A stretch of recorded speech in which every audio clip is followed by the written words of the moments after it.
ഇന്നലെ ഇങ്ങനെ ട്യൂഷൻ പോവാണ് രാവിലെ, ദൂരെയുള്ള ട്യൂഷൻ സെൻ്ററിലാണ്. അപ്പം അങ്ങോട്ട് പോകുമ്പോൾ ഇങ്ങനെ കുറേ ചായക്കടകളുണ്ട്, കുറേ ഉണ്ട്, ഒരു 5-6 ഉണ്ടെന്ന് തോന്നുന്നു. ചിലപ്പോൾ അതിൽ കൂടുതൽ 5-6 അതിൽ കൂടുതലാവാനാണ് ചാൻസ്. അപ്പം രാവിലെ ഈ തണുപ്പും ഈ മഴയുടെയൊക്കെ അന്തരീക്ഷം ആയതുകൊണ്ട് ഇങ്ങനെ ചായ കടകളെല്ലാം ഇങ്ങനെ നല്ല തിരക്കുണ്ട്.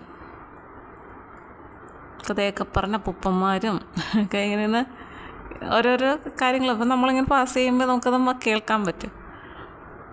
അങ്ങനെ അങ്ങോട്ട് പോയപ്പോൾ തിരിച്ച് ഇങ്ങോട്ട് വന്നപ്പോൾ ഒരു ചെറിയൊരു സ്കൂളുണ്ട്, പ്രൈവറ്റ് സ്കൂളാണ്. അതിൻ്റെ മുന്നിൽ കൂടെയാണ് നമ്മൾ പോകുന്നതും വരുന്നതും. അങ്ങനെ ഞങ്ങൾ തിരിച്ച് കൊണ്ടുവന്നപ്പം ഒരമ്മൂമ്മയാണെങ്കിൽ തൻ്റെ കൊച്ചുമോന് ഇങ്ങനെ അപ്പുറത്തോട്ട് ക്രോസ് ചെയ്യാൻ വേണ്ടി നിൽക്കുന്നത്. ഞാനിങ്ങനെ പാസ് ചെയ്ത് അപ്പുറത്തൊന്നും ദൂരെ നിന്ന് വണ്ടി വരുന്നുണ്ട്, അമ്മൂമ്മ അവിടെ നിൽക്കുക. അങ്ങനെ പാസ് ചെയ്ത് കഴിഞ്ഞ് നേരെ ഞാൻ നോക്കിയത് ഒരു ചേച്ചി 2 പിള്ളേരെയും കൊണ്ട് വരുന്നത് എൻ്റെ ഓപ്പോസിറ്റ് സൈഡിലാണ്.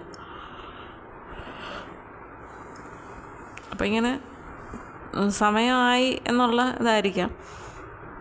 പിള്ളേർ 2 പേരും പുറകെ നടന്ന് വരുന്നുണ്ട്. ചേച്ചി ഫ്രണ്ടിൽ ബാഗും തൂക്കി, പിള്ളേരുടെ ബാഗും തൂക്കി കൊണ്ടുപോകുന്നു. അപ്പോൾ സമയമായതുകൊണ്ട് ചേച്ചി ഓടുക അങ്ങ്, പക്ഷെ പിള്ളേർ സ്ലോയിൽ വരികയാണ്. അപ്പം ഞാനിങ്ങനെ ചിന്തിക്കുകയായിരുന്നു, ആ ചേച്ചി എന്തിനാണ് ഓടുന്നത് ഇല്ലേ? ആ ചേച്ചി എന്തിനാണ് ഓടുന്നത്? സ്കൂളിലെ ടൈമായി. അപ്പോൾ ആ ചേച്ചി ഓടിയിട്ട് കാര്യമൊന്നുമില്ല, പിള്ളേരല്ലേ നേരത്തെ വരണ്ടേ അല്ലേ? പിള്ളേർ പതുക്കെ, എനിക്ക് തോന്നുന്നു ഇരട്ട പിള്ളേരാണെന്ന് തോന്നുന്നു, ഒരു ആൺകൊച്ചോ ഒരു പെൺകൊച്ചോ. അപ്പോൾ ഞാൻ ഏകദേശം ഒരുപോലൊക്കെ ഇരിക്കുന്നു, എന്തോ ഒരു പ്രത്യേകത ഉണ്ടായിരുന്നു 2 പേര്. അപ്പോൾ എനിക്ക് തോന്നുന്നു ഇരട്ട പിള്ളേരാണെന്ന് തോന്നുന്നു. അപ്പം ഞാനത് അവരുടെ ആ വരവൊക്കെ കാണണം, അവർക്കിതൊന്നും ഒരു പ്രശ്നമില്ല എന്നുള്ള രീതിയിൽ, ഒന്നും അറിയാത്ത രീതിയിൽ അവരിങ്ങനെ പതുക്കെ ആടി വരുന്നു.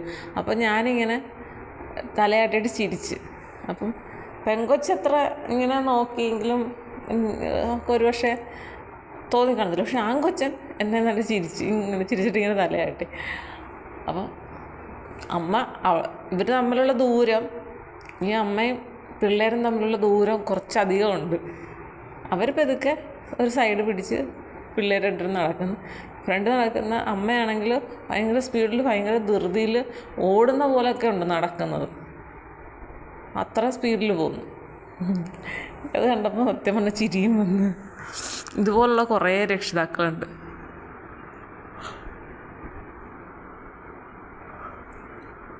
എല്ലാവർക്കും സമയം പോയല്ലോ എന്നുള്ള ഒരു